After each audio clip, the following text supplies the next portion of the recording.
here, yes. Things are so precious. Yes. This is what people spend billions to conserve. Yes. So we must do something. Yes, yes. Yes, no traces and yes. And Your Excellency, this is also another type of elephant. There's only one head, only one tusk, and in the lower side. So the elephants are very diverse and they are very good also environmental indicators. That changes through time. Yes. Yeah. Your Excellency, we can also be able to reconstruct the paleoecology based on the different kind of animal footprints that we have. We have for different bats here. We have hippo, and we have different kind of animals here, bovids and hominid footprints here that come from Ileret. Yes. And we are actually constructing a center in which the community will run, showcasing these hominid footprints to tourists, evolving our journey. So same thing to here, the elephant. So yes, this is a reference collections that we use for studying the fossils. Yes. And here, Your Excellency, we also have Swedes or pigs. Pigs are also another most diverse animal that we use it for dating, actually, because they extinct at a certain time frame. So we can be able to see the different fossils through time where they extinct. These replicas represent some of the warthog, yes, yeah. Yes. Yes. So these ones also we just replica for the dinosaur, and dinosaurs have been found in Lokitang in Turkana Basin, 65 million years ago. Yeah, so that is that we have here. And here, Your Excellency, are in hippos or hippopotamus, and this is actually one of the animals that I would say, quote unquote, resisted evolution. Like they have remained consistent, almost the same for a very long time. 2.5 million years ago, the present hippo. Not significant morphological differences in terms, yes, or biological difference. Yeah, this is a short-necked giraffe. Yes, that existed at a time, and it had a shorter neck than the present-day giraffes. Because if it had a bigger neck, actually, if it had a longer neck, the giraffe with this kind of head, it could not have survived. Yes, yes. Yeah, so this is also been found here, and yeah, this kind of giraffe also existed here that you can see. And this is just for the modern giraffe for comparative purposes. But this is another form of giraffe, very small, called okapi. This is now only found in the Democratic Republic of Congo. We don't have them anymore. Okay. Yes, this giraffe. Yeah, this is the ancestors of the modern day buffalo that we have, and actually very big horns, even that one over there.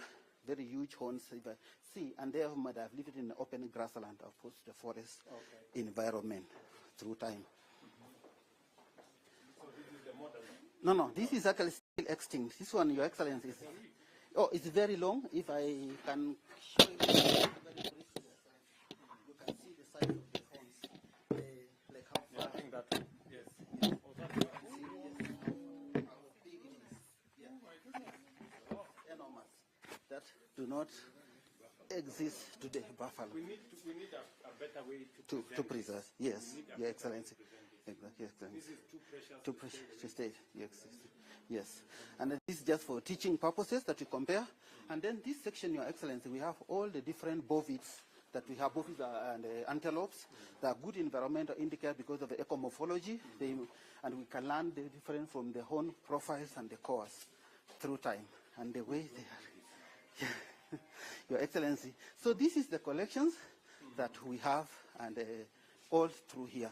So thank you so much for taking time to visit our collections, Your Excellency. And this represents actually not only part of the museum collection that we have, that's only Kenya's heritage of documenting human origins by ancient biodiversity and climate change, and position as a very good global position for being Kenya as the home of human origins. Thank you, Your Excellency, for visiting our collections. When you talk about a good place,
in our We met We in meet Germany. again. Yeah, I met in Germany at the Burgerfest Festival. Yes. Yes. Yes. Karibu tena, Your Excellency. Very good. Karibu sana.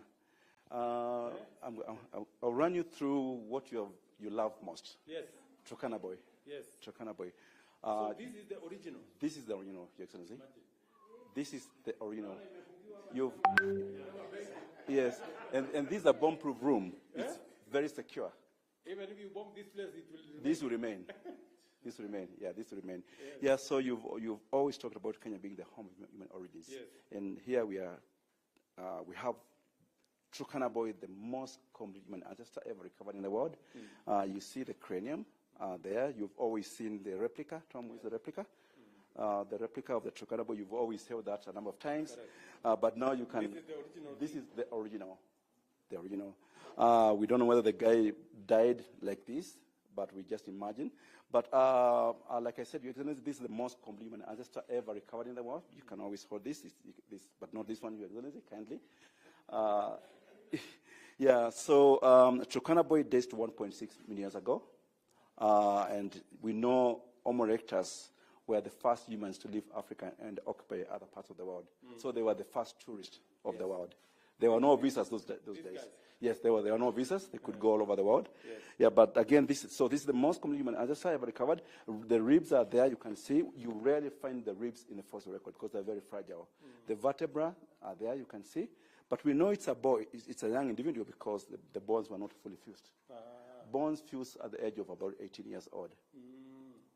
Yeah, the boy was between 8 to around 12 years old at the time of his death. We believe he died in a swampy environment. And we can always tell that based on the area where it was discovered.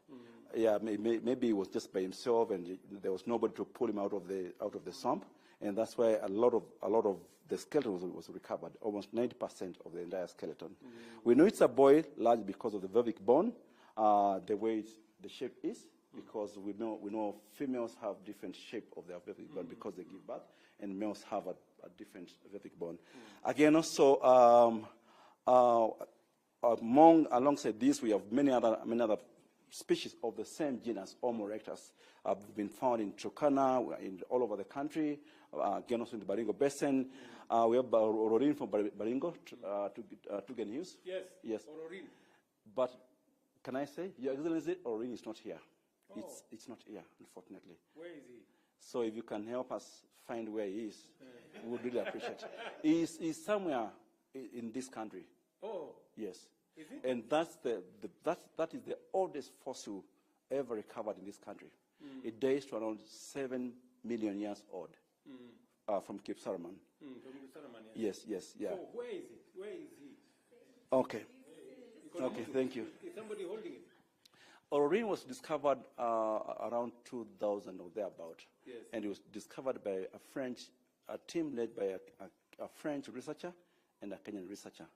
And at that time, those two were at loggerheads with the NMK, with the mainstream NMK. Yes. Yeah, so they went out there, they recovered Ororin. It was kept somewhere in Abanga, in Nairobi. There were all kinds of rumors as to where it could be.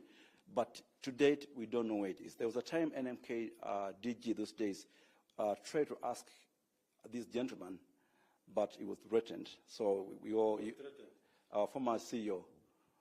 Yes, it's a long story. It's a long story. But if you can kindly help us through the Baringo governor, locate it, and I think with your support, we should be able to locate the Ororin and bring it. It belongs here.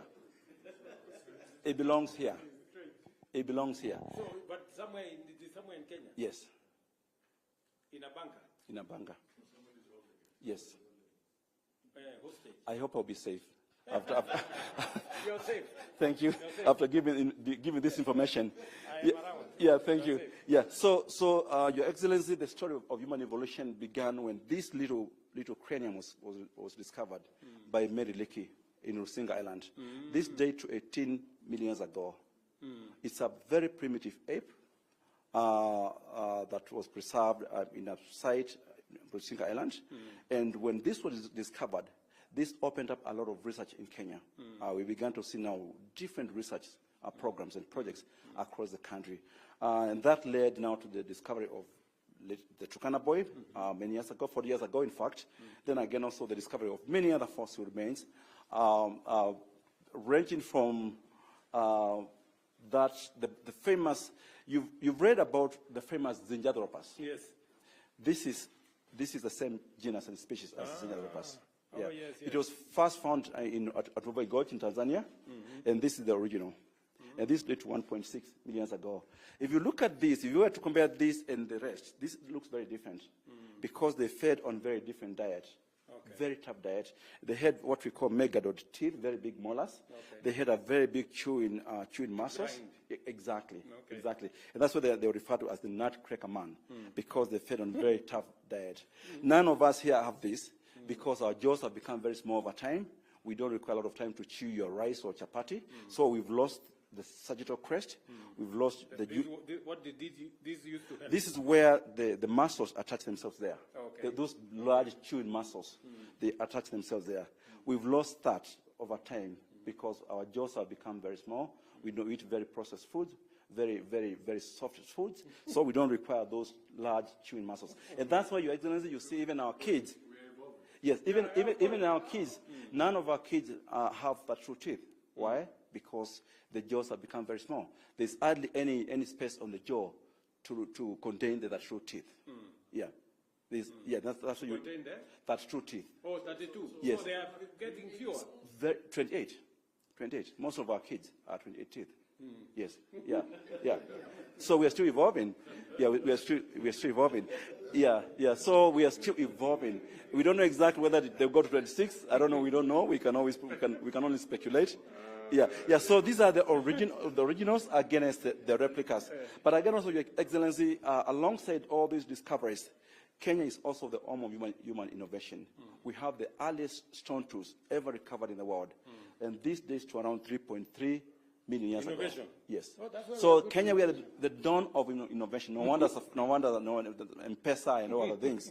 So this were they've been recovered in the Turkana Basin.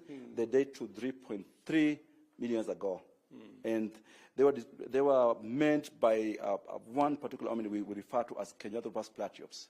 Yeah. So again, also from the Turkana Basin. So Ethiopicus. Yes, Ethiopicus. Yeah. So the Turkana Basin and the Baringo, there are three basins. That's the original. This is the original. Yes.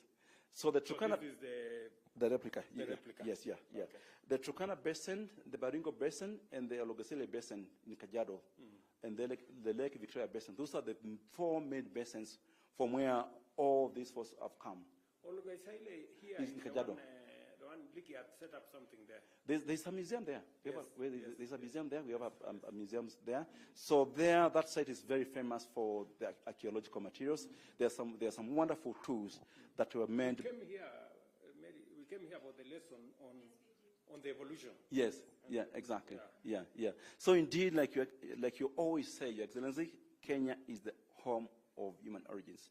South Africa, they claim, but their record is very fragmentary. Ours is very complete, step by step. We can, if we were to lay out the fossils that are in these cabinets, there will be no space here. And our record is very complete, and it goes with also innovation. Yeah, their record begins very recent. Ethiopia the same. They also claim to be the same. I mean, origins. But again, their record is very fragmented. Ours is very, very complete, very complete, and that's why we agree with you. Indeed, Kenya is the home of human origins, and when you are coming to Kenya, we are coming back home, where we all began as humanity. Thank you very much. Yeah, we can be here for a long time. I know. This is a very nice story. It's very nice. Yeah. So in here you have. But again, you see, we have no space. Maybe our DG would have spoken about that. Our chair and our Madam PS, we have no space. So we are really crying for space. Yeah, we are crying for space. We need more space. We need a lot of space, and really, you've seen the force upstairs. There's nowhere to store them. Yeah, there's nowhere to store. Anyway, congratulations. Thank you. We will do something about this. Thank you, Excellency. Thank you.